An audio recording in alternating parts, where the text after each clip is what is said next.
ಶ್ವೇತಾ ಮತ್ತು ಶೇಖರ್ ಇಬ್ಬರು ರೈತರು ನಮ್ಮ ಜೊತೆಗಿದ್ದಾರೆ. ಶೇಖರ್ ಅವರು ಲೇಔಟ್ ಆಗಬೇಕು ಅಂತಾರೆ, ಶ್ವೇತಾ ಅವರು ಲೇಔಟ್ ಆಗಬಾರ್ದು ಅಂತಾರೆ.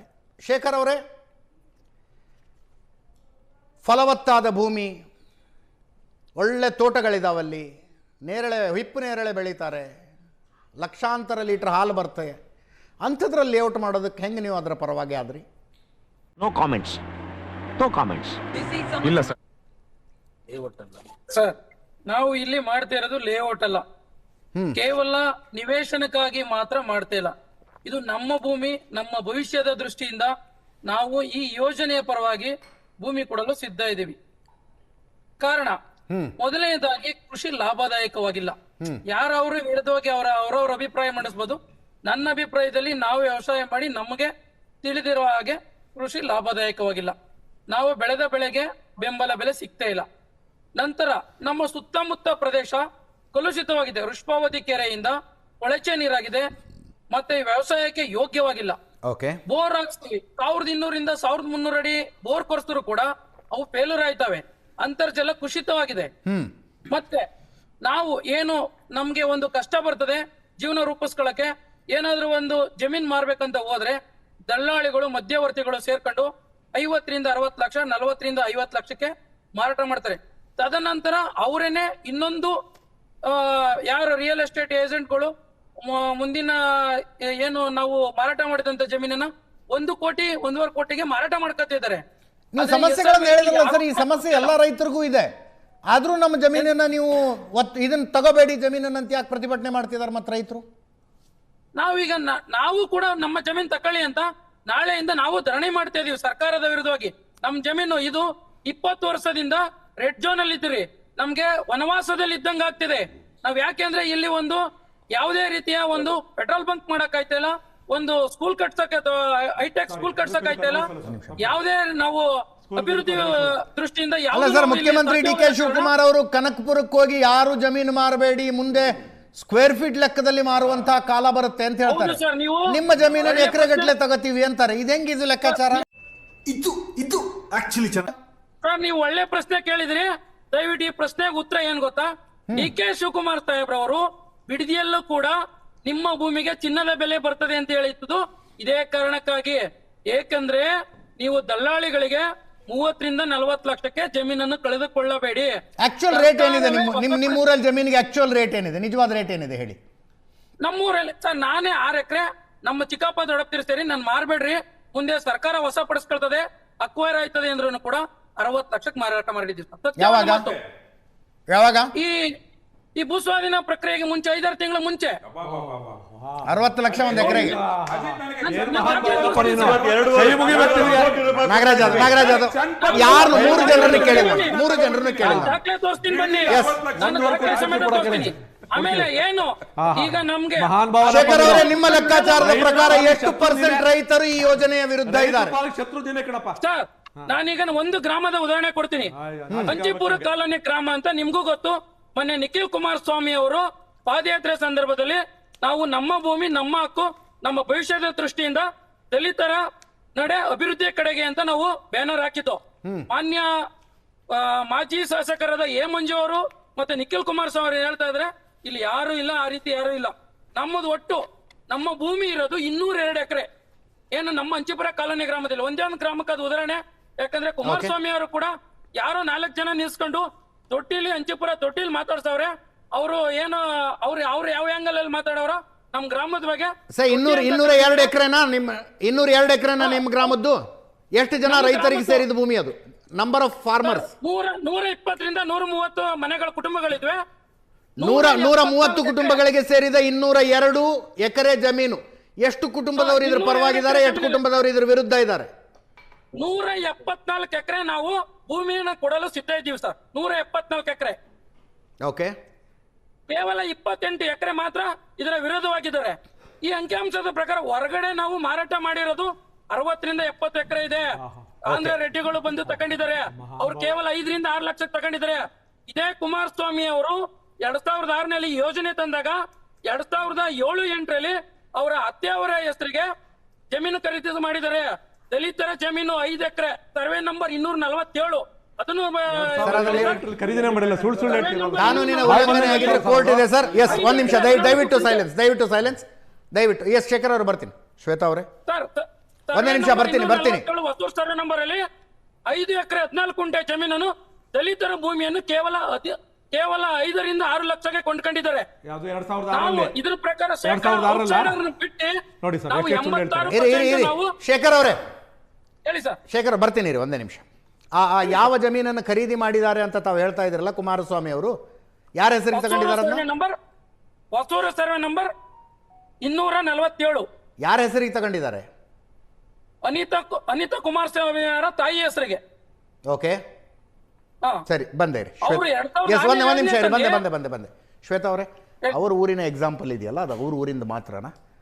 220 ಎಕರೆ ಪೈಕಿ 170-80 ಎಕರೆ ರೈತರು ಕೊಡೋದಕ್ಕೆ ತಯಾರಾಗಿರುವಂಥದ್ದು ಅವ್ರ ಊರಿಂದ ಮಾತ್ರನಾ, ಅಥವಾ ಇನ್ ಜನರಲ್ ಹಾಗೆ ಇದೆಯಾ ವಾತಾವರಣ? ಸರ್, ಅಲ್ಲಿ ಏನು ಅವ್ರು ಹೇಳಿರೋ ಥರ ವಾತಾವರಣ ಇಲ್ಲ. ಮೊದ್ಲಿಗೆ ನಾನು ನಿಮ್ಮ ಚಾನಲ್ನವ್ರಿಗೆ ಹೇಳ್ತೀನಿ, ನಮಗೆ ಧನ್ಯವಾದ ಸರ್. ಏನಂದರೆ ನಾವು ಸಮುದ್ರದಲ್ಲಿರೋ ಮಳೆ ಹನಿ ಥರ ಆಗ್ಬಿಟ್ಟಿದ್ದೀವಿ. ಸರ್ಕಾರ ಅನ್ನೋ ಸಮುದ್ರದಲ್ಲಿ ಮಳೆ ಹನಿ ಆಗ್ಬಿಟ್ಟಿದ್ದೀವಿ. ನಮಗೆಲ್ಲೂ ಅವಕಾಶ ಇಲ್ಲ, ನಮಗೆ ಮಾತಾಡೋಕ್ಕೆ, ಚರ್ಚೆಗೆ ಅವಕಾಶ ಇಲ್ಲ. ಎಲ್ಲೋ ಒಂದು ಕಡೆ ನಿಮ್ಮಂಥವ್ರು ನಮಗೆ ಒಂದು ದಾರಿದೀಪ ಆಗಿದ್ದೀರಿ, ನಿಮಗೆ ತುಂಬ ಥ್ಯಾಂಕ್ಸ್ ಸರ್. ನಾನು ಅವ್ರು ಹೇಳಿದ್ರಲ್ಲ, ಎಲ್ಲ ಒಪ್ಕೊಂಡಿದ್ದಾರೆ. ಇಷ್ಟು ಎಕರೆ ಡೇಟಾ ನಾನು ರೈತ ಮಹಿಳೆಯಾಗಿ ನಾನು ಕೊಡೋಕ್ಕಾಗಲ್ಲ, ಅದು ಸರ್ಕಾರದ ಹತ್ರ ಇರುತ್ತೆ. ಇದನ್ನೇನು ಮಾಡ್ಬೇಕು ನೀವು ಅಂದರೆ, ಪ್ರತಿಯೊಂದು ಹಳ್ಳಿಗೂ ಪ್ರತಿಯೊಂದು ಮನೆಗೂ ಭೂಮಿ ಇರೋ ರೈತರ ಹತ್ರ ಬನ್ನಿ, ಪ್ರತಿಯೊಬ್ಬ ರೈತರನ್ನ ಕೇಳಿ ವೋಟಿಂಗ್ ಮಾಡಿಸ್ಕೊಳ್ಳಿ. ಭೂಮಿ ಇಲ್ಲದೆ ಇದ್ದವ್ರನ್ನ ಮಾಡಬೇಡಿ, ಭೂಮಿ ಇರೋರ್ನ ವೋಟಿಂಗ್ ಮಾಡಿಸ್ಕೊಳ್ಳಿ. ಒಂದು ಹಳ್ಳಿಗೆ 500 ಮನೆ ಇದ್ರೆ 500ರಲ್ಲಿ 400 ಮನೆ ಜನ ಒಪ್ಕೊಂಡ್ರೆ ನೀವು ದಯವಿಟ್ಟು ಅಕ್ವೈರ್ ನಾಳೆಯಿಂದಾನೇ ಸ್ಟಾರ್ಟ್ ಮಾಡಿ. ನಾನು ಬಾಯಿ ಮಾತಲ್ಲಿ 100 ಜನ 500ರಲ್ಲಿ 400 ಅಂದ್ರೆ 80% ಜನ ಎಲ್ಲಿ ಒಪ್ಕೊಳ್ತಾರಲ್ಲ, ಅಲ್ಲಿ 20% ಜನರಿಗೆ ನೀವು ಒತ್ತಾಯಪೂರ್ವಕವಾಗಿ ತಗೊಂಡ್ರು ಅಡ್ಡಿ ಇಲ್ಲ. ಮತ್ತೆ ಇದು 100ಕ್ಕೆ 80% ಅದೆಲ್ಲ ನೀವು ಸುಳ್ಳುಗಳು ಹೇಳ್ಬೇಡಿ. ಹೌದು, ಒಬ್ಬ ರೈತನ ಹತ್ರ 100 ಎಕರೆ ಇರುತ್ತೆ, ನನ್ನ ಹತ್ರ 1 ಎಕರೆ ಇದೆ, ಇನ್ನ ಉಳ್ದವ್ರ ಹತ್ರ 20 ಕುಂಟೆ ಇದೆ, 10 ಕುಂಟೆ ಇದೆ. ಅವ್ರ ರೈತರಲ್ವಾ? ಯಾರೋ 10 ಎಕರೆ 20 ಎಕರೆ ಅವ್ರು ನೀವು ಲೆಕ್ಕ ಇಟ್ಕೊಂಡು 100ರಲ್ಲಿ 100 ಎಕರೆ ಆಗಿದೆ. ಮತ್ತು ಅವರು ಹೇಳ್ತಿದ್ದಾರೆ ನಾವು ದಲಿತರು ಅಂತ. ದಲಿತರಿಗೆ PTCL ಆಕ್ಟ್ ಏನು ಮಾಡಿರೋದು, ಅವ್ರಿಗೆ ಸಾಮಾಜಿಕ ಭದ್ರತೆ ಕೊಡಲಿ ಅಂತ ಅವ್ರಿಗೆ ಭೂಮಿ ಕೊಟ್ಟಿರೋದು. ಎಲ್ಲ ಮಾರ್ಕೊಂಡು ಬಿಡಿ ಅಂತ ಅಲ್ಲ. ಜೊತೆಗೆ ಎಲ್ಲ ದಲಿತರು ಇಲ್ಲಿ ಮಾರಕ್ಕೆ ನಿಂತಿಲ್ಲ, ನಮ್ಮ ಜೊತೆ ದಲಿತರು ಇದ್ದಾರೆ. ಅವರು ನಮ್ಮನ್ನ ರೈತರು ಥರ ನಾವಿರೋದು. ನಾವು ಅವರು ಅಣ್ಣ ತಮ್ಮಂದಿರೇ, ನಮಗೆ ನಾವು ಜಾತಿ ಭೇದ ಇಲ್ಲ, ನಾವು ಒಟ್ಟಾರೆ ರೈತರು ಅಷ್ಟೇ. ಅದನ್ನ ಬಿಟ್ಟರೆ ಇವ್ರು ಹೇಳೋದು ದಲಿತರೆಲ್ಲ ಇದ್ದಾರೆ ಅನ್ನೋದು ಸುಳ್ಳು. ಮತ್ತು ಅವ್ರು ಯಾರೋ ಒಪ್ಪಿಗೆ ಇರ್ಬೋದು ಸರ್, ಇಲ್ಲ ಅಂತ ನಾನು ಹೇಳೋಕ್ಕಾಗಲ್ಲ. ಪರ ವಿರೋಧ ಇದೆ. ಆದರೆ ನಾನು ಹೇಳ್ತಿರೋದು, ನಾನು ಇಲ್ಲಿ ಬಂದಿರೋದು 2000 ರೈತ ಕುಟುಂಬದ 5000 ಜನರ ಪ್ರತಿನಿಧಿಯಾಗಿ ಬಂದಿರೋದ್ರಿಂದ ನಾನು ಕೇಳ್ತಾ ಇರೋದು, ಇದು ನಿಮಗೆ ಹಣಕಾಸಿನ ದೃಷ್ಟಿಯಿಂದ ಲಾಸ್ ವ್ಯವಹಾರ ಇದು ಅನ್ನಿಸ್ತಾ ಇದೆಯಾ, ಅಥವಾ ಆ ಜಮೀನಿನ ಬಗ್ಗೆ ನಿಮಗೆ ಭಾವನಾತ್ಮಕ ಸಂಬಂಧ ಇರುವ ಕಾರಣಕ್ಕೆ ಹಿಂಗೆ ಮಾತಾಡ್ತಿದ್ದೀರಾ? Let us be practical. ನೀವು ಪೊಲಿಟಿಕ್ಸ್ ಎಲ್ಲ ಬಿಟ್ಟು ಸರ್, ನನಗೆ ಒಂದೇ, ನೀವು 2 ಕೋಟಿಯಿಂದ 2.5 ಕೋಟಿ ಅಂತೀರಿ, ಅಷ್ಟು ಕಡಿಮೆ ಬೆಲೆ ಸಾಧ್ಯ ಇಲ್ಲ, ಇದು ಹಣಕಾಸಿನಲ್ಲಿ ನಮಗೆ ಲಾಸ್ ಆಗುತ್ತೆ, ಅದು ನಿಮ್ಮ ವಾದವ? ಇಲ್ಲ, ನಾವು ಆ ಜಮೀನು ಬಿಟ್ಟರೆ ಇನ್ನೆಲ್ಲ ಹೋಗೋಣ, ನಮ್ಗೆ ಬೇರೆ ಏನು ಗೊತ್ತಿಲ್ಲ ಮಾಡೋದಕ್ಕೆ, ನಾವು ಅಲ್ಲೇ ಇರೋರು, ಈ ವಾದವ? ಸರ್, ಇದು ನಮ್ಗೆ ಹೇಳ್ತಾ ಇರೋದು, ನಮ್ಮ ಅಸ್ತಿತ್ವಕ್ಕೆ ನಾವು ಹೋರಾಟ ಮಾಡ್ತಿರೋದು. ಯಾವುದೇ ರೀತಿ ಹಣಕಾಸು ಇದಕ್ಕಲ್ಲ. ಕೃಷಿ ನಮ್ಮ ಜೀವನ, ಮತ್ತೆ ನಮ್ಮ ದೇಶ ಕೃಷಿ ಪ್ರಧಾನ ದೇಶ. ಅದರಿಂದ ನಾವೆಲ್ಲ ರೈತರು ಅಲ್ವಾ? ನಾವು ರೈತರಾಗೆ ಉಳಿಬೇಕು. ನಮ್ಮ ಅಸ್ತಿತ್ವ ರೈತರು, ನಮ್ಮ ಆಧಾರ ರೈತರೇ. ನಾವು ಈ ಕೃಷಿ ಬಿಟ್ಟಾದ್ಮೇಲೆ ನಾವು ಮತ್ತಿನ್ನೇನು ನಾವೇನು ಹೇಳಕ್ಕೆ ಆಗಲ್ಲ ಸರ್, ಹೌದಲ್ವಾ? ಅದಕ್ಕೋಸ್ಕರ ಪರಿಹಾರ 4 ಕೋಟಿ ಮಾಡಿದ್ರು ನೀವು ಇದೇ ಸ್ಟ್ಯಾಂಡ್ ಸರ್. 4 ಕೋಟಿ ಅಲ್ಲ, 400 ಕೋಟಿ ಮಾಡಿದ್ರು ನಾವು ಕೃಷಿ ಬಿಟ್ಟು ಬೇರೆ ದಾರಿ ಇಲ್ಲ, ನಾವು ಜಮೀನ್ ಕೊಡಲ್ಲ. ಇಷ್ಟೇ ಸರ್ ನಮ್ಮ ವಾದ. ಜೊತೆಗೆ ಕೆಲವ್ರು ಹೇಳ್ತಾರೆ ದುಡ್ಡು ಹೆಚ್ಚಾಗಿ ಕೊಡ್ಲಿ, ಅದೆಲ್ಲ ಸುಳ್ಳು. ಅದು ನಾನು ಹೇಳೋದು, ನನ್ಗೆ ಅದ್ರ ಅವಶ್ಯಕತೆ ಇಲ್ಲ. ಆದ್ರೂ ಹೇಳ್ತೀನಿ, ನಮ್ಗೆ ಬಿಡ್ದಿ ಸುತ್ತಮುತ್ತ 1 ಸ್ಕ್ವೇರ್ ಫೀಟ್ಗೆ 3 ರಿಂದ 4 ಸಾವಿರ ಇದೆ. ನನ್ನ ಜಾಗಕ್ಕೆ ಹೋಲ್ಸ್ಕೋಬೇಕು, 3000 ಸ್ಕ್ವೇರ್ ಫೀಟ್ ಕೊಟ್ಟರು. ಇವತ್ತು ಇವ್ರು ಕೊಡ್ತಿರೋ ದುಡ್ಡೇನು ದೊಡ್ಡದಲ್ಲ. ಅವ್ರು ಹೇಳ್ತಿದ್ದಾರೆ ತುಂಬಾ ಜಾಸ್ತಿ ಕೊಡ್ತಿದ್ದೀವಿ ಅಂತ, ಅದ್ರ ಅವಶ್ಯಕತೆ ನನಗಿಲ್ಲ. ಆದ್ರೆ ಸರ್, ಮತ್ತೆ ನಾನು ಮಾತಾಡುವಾಗ ದಯವಿಟ್ಟು ಯಾರು ಮಧ್ಯ ಮಾತಾಡಬೇಡಿ. ನಿಮ್ದು ಅವಕಾಶ ಇದ್ದಾಗ ನೀವು ಮಾತಾಡಿ, ನನ್ನ ಮಾತಾಡುವಾಗ ಯಾರು ದಯವಿಟ್ಟು ಹಸ್ತಕ್ಷೇಪ ಮಾಡಬೇಡಿ, ಇದು ಮನವಿ ನಂದು. ಮತ್ತೆ ಇಲ್ಲಿ 3500 ಸ್ಕ್ವೇರ್ ಫೀಟ್ ಲೆಕ್ಕ ಹಾಕೊಂಡ್ರು 5 ಕೋಟಿ ಸರ್ಕಾರಕ್ಕೆ ಲಾಭ ಇದೆ. ಯಾಕಂದ್ರೆ ಅಭಿವೃದ್ಧಿಗೆ 40% ಭೂಮಿ ಹೋಗುತ್ತೆ ಅನ್ಕೊಳ್ಳಿ.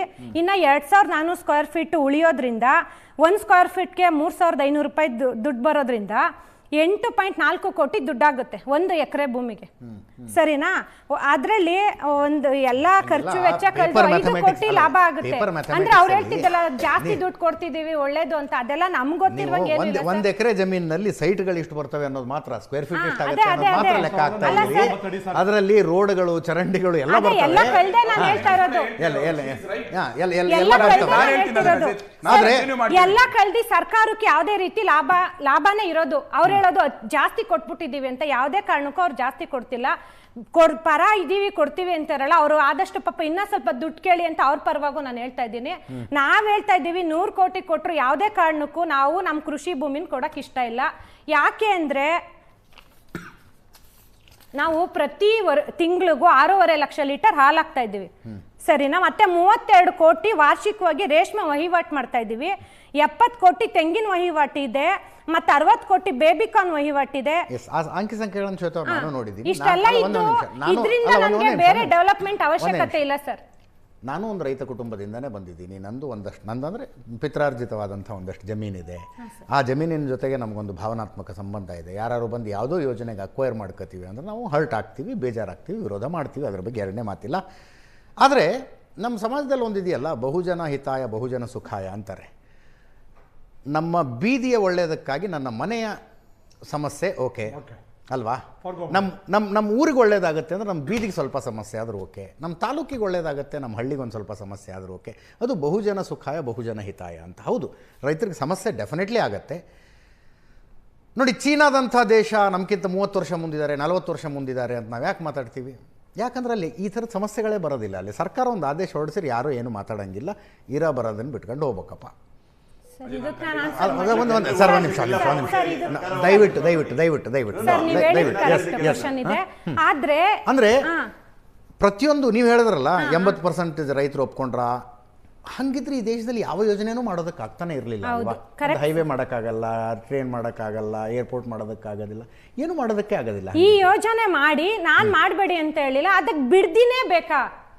ಸಮಗ್ರ ಕರ್ನಾಟಕದಲ್ಲಿ ಬೇರೆ ಕಡೆ ಮಾಡಿ ಸರ್, ಅದನ್ನ ಬಿಟ್ಟು ಬಿಡ್ದಿಲೇ ಇದೇ ಜಾಗದಲ್ಲೇ ಮಾಡ್ಬೇಕಾ? 26 ಹಳ್ಳಿನೂ ನಾಶ ಮಾಡಿ ಅಭಿವೃದ್ಧಿ ಮಾಡ್ಲೇಬೇಕಾ? ಹೌದಲ್ವಾ? ನಮಗೂ ಆರಂಭದಲ್ಲೇ ಕೇಳಿದೆ, ಆ ಪ್ರಶ್ನೆ ಆರಂಭದಲ್ಲೇ ಕೇಳಿದೆ. ಎಲ್ಲರೂ ನೌಕರಿ ಹುಡ್ಕೊಂಡು ಬೆಂಗಳೂರಿಗೆ ಯಾಕೆ ಬರಬೇಕು? ಭೂಮಿಲೇ ಮಾಡ್ಬೇಕಾ? ಮಾಡಿ, ಬೇರೆ ಕಡೆ ಮಾಡಿ. ಉತ್ತರ ಕರ್ನಾಟಕದವ್ರು ಕರೀತಿದ್ದಾರೆ, ಅಲ್ಲೋಗಿ ಮಾಡಿ ಸರ್. ಇದು ಆಕ್ಚುಲಿ ಈ ಬೆಂಗಳೂರೇ ಬೆಳೆಸ್ಬೇಕಾ? ಬೆಂಗಳೂರು 2 ಮಾಡಿ, ಬೇರೆ ಕಡೆ ಎಲ್ಲಾದ್ರೂ ಒಂದು 50-60 ಕಿಲೋಮೀಟರ್ ದೂರದಲ್ಲಿ ಮಾಡಿ. ಅದಕ್ಕೋಸ್ಕರ 2000 ರೈತ ಕುಟುಂಬನ ಯಾಕೆ ಸರ್ವನಾಶ ಮಾಡ್ತಿದ್ದೀರಾ?